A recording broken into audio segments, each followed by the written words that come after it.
partnership. The support system created for both campus and the community.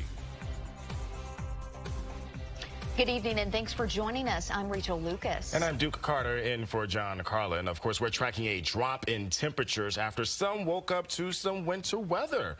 Of course, this is a video of Blacksburg from Virginia Tech. That was just one part of our region that saw a bit of dusting. We're going to call that dusting? Okay, we're going to call that dusting this morning. Yeah, this is video of the wet flakes that accumulated on the drill field there. Now a strong cold front is moving in. Chief Meteorologist Jeff Hanowich is here to explain what we can expect. And Jeff, I don't want to see that. I know you don't. I don't want to see that. A lot of people do, though. Very true. Requests from both sides. You can never please everybody, right? You just can't win. Just please me, though. Then you're going to love next week, dude, because temperatures next week are back in the 60s. There we go. Big league warmth headed our way next week, but we got to get through the next 48 to 60 hours, and it's going to be really cold outside. I want to show you first a picture sent to us from Mary Kane in Giles County of snow on top of her vehicle. That happened again earlier this morning before daybreak. You saw the Virginia Tech sky cam. Portions of Montgomery County saw anywhere from about a half an inch of snow to about an inch and a half of snow. Other locations, Allegheny, close to the Craig and Allegheny County line, saw 2 inches of snow. Eagle Rock, about an inch to an inch and a half. Bedford, half an inch of snow. Radford, just under a half an inch. We are now dry. We've got all the precipitation, rain, in areas to the south of us. It is not on the realm of possibility for a rogue shower to sneak its way towards our border counties with North Carolina as we head into later tonight. But for the most part, tonight is looking pretty quiet for us. This evening, we're going to turn breezy. Winds are going to pick up overnight tonight. Temperatures at 7 in the middle 40s, falling into the lower 40s by about 9. Let's talk Friday. Temperatures start in the upper 20s and lower 30s. It's going to feel colder than that because of the wind. Highs tomorrow only in the mid to upper 30s. Morning cloud cover tomorrow will break for more sunshine as the day goes on. So increasing sun on Friday. Blustery, though. Rachel?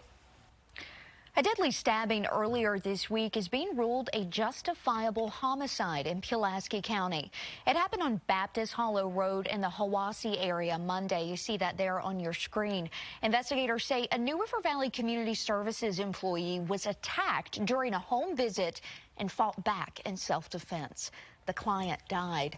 No charges are expected. A Covington man will spend more than 5 years in prison for his role during the January 6th Capitol attack. Joshua Haynes was sentenced on federal charges this afternoon, and court documents show he destroyed media equipment, helped others try to remove a window AC unit, and was inside the Capitol crypt on that day. We've now learned the name of an elderly woman who died following a house fire in Danville Monday. You're taking a look at the scene there on your screen. The victim is 70-year-old Annette Howard.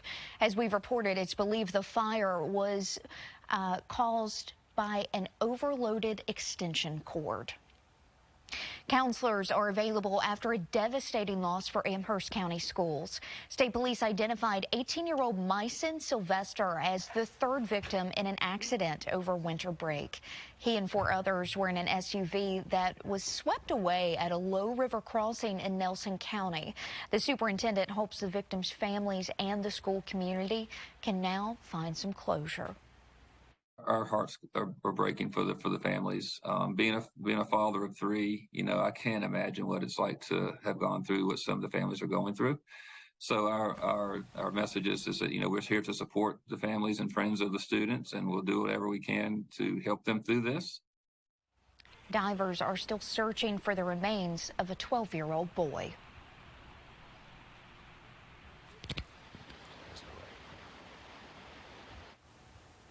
A controversial lesson plan that could be coming to your child's classroom. Just hours ago, the Virginia Department of Education moved forward with a new history and social science standards of learning.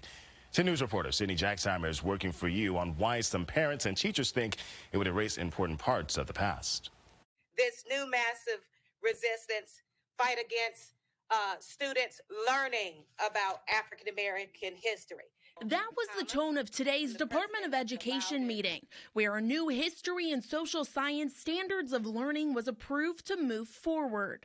This kind of SOL revision is required to happen every 7 years. But during the nearly 5-hour-long public comment period, many are unimpressed by this draft of standards, saying important figures and historic moments for people of color are left out.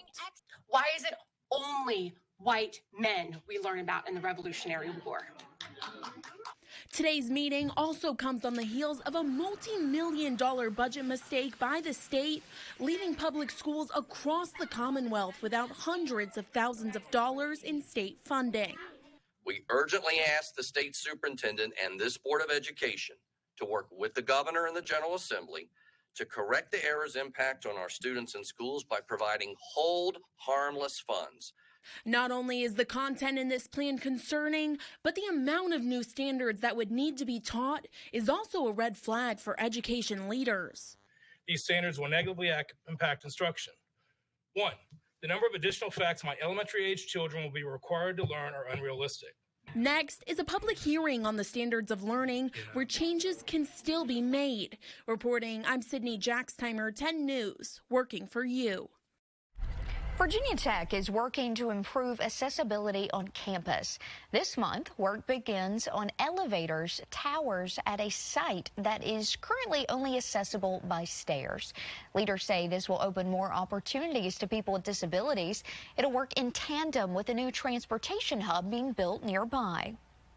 I definitely think there are places that could be more accessible, for sure. Being a massive campus, yeah, there's a whole bunch of places that are not as accessible as they could be. The project's scheduled to be complete by summer 2024. A new hub in Radford will connect students and entrepreneurs. 10 News reporter Lindsay Kennett shows us how this partnership will benefit the entire New River Valley. Radford University and the city of Radford are joining forces, partnering to launch a new initiative, the Hub at Radford. Located along East Main Street, the Hub will house economic development offices for the city and the university, providing a one-stop shop for entrepreneurs looking to grow their business or students looking for real-life experience. New businesses, new ideas, new growth. Mayor David Horton says the goal is to create a place where people want to live and work. We're reimagining what our community can be, bringing 21st century jobs, helping the workforce that's already here prepare for the jobs that are needed, bringing people here from other places that may come to Radford University and want to live their entire lives right here in the city of Radford. The university's VP of Economic Development and Corporate Education, Angela Joyner, says the Hub will serve as an economic development support system and talent pipeline.